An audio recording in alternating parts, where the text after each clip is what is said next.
So my dear students, हम बात करते हैं फ्रैक्शन टू डेसिमल। ठीक है, फ्रैक्शन को हम डेसिमल में कन्वर्ट किस तरह से करेंगे। तो अभी मैं आपको टेंथ्स की बात करूंगी, हंड्रेड्स की बात करूंगी, थाउजेंड्स की बात करूंगी। ठीक है, अगर यहाँ पर आपके क्या हो गया कि डिनोमिनेटर की जगह पे क्या हो गया, यहाँ पर 10 होगा या 100 होगा या 1000 होगा, तो ऊपर कुछ भी हो। ठीक है, तो उसका क्या है तरीका, क्या है करने का। अब देखें इसको किस तरह से लिखेंगे। देखिए सबसे पहले आपने इस नोमिनेटर को एज इट इज यहाँ लिख देना है, ऐसे। ठीक है ना, एज इट इज लिख देना है।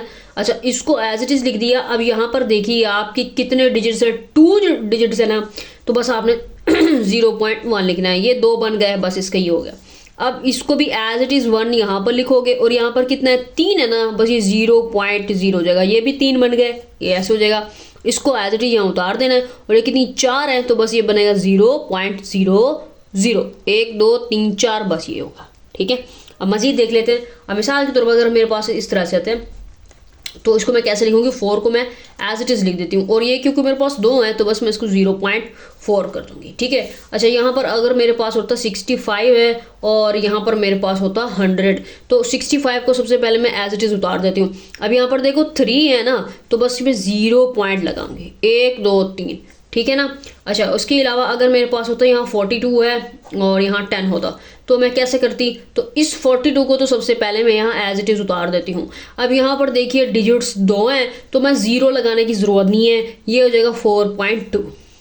ठीक है, इसके इस तरीके से हो जाएगी। और अगर मेरे पास यहाँ पर होता इस तरीके से, तो अब देखिए क्या होगा कि इसको तो मैं सबसे पहले एज इट इज इसे उतार देती हूँ, उसको ऐसे। ठीक है, तो अब यहाँ पर देखिए कि ये क्या है, हमारे पास 2 डिजिट्स है ना, तो बस आपने इस 2 डिजिट्स के बाद में ये लगा देना है। ठीक है जी, डेसिमल पॉइंट। अच्छा, इसके अलावा अगर मेरे पास होता 72 होता और यहाँ पर मेरे पास होता 1000, तो इसको किस तरह से करते हैं, सबसे पहले 72 को मैं एज इट इज़ यहाँ लिख देती हूँ। उसके बाद में मैं ये कितनी 4 है, तो बस 0.0 1 2 3 4, बस ये ऐसे हो जाएगा।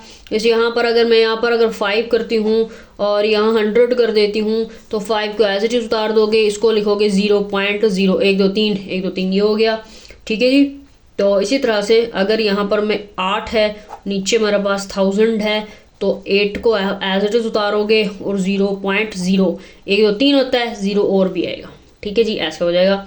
अच्छा, इसके अलावा अगर पहले एज इट इज लिख दो, अब यहाँ पर क्योंकि 2 ही डिजिट्स हैं, बस इस 2 डिजिट्स के बाद में डेसिमल पॉइंट लगा दो, तो ये जो होते हैं इस तरह से होंगे।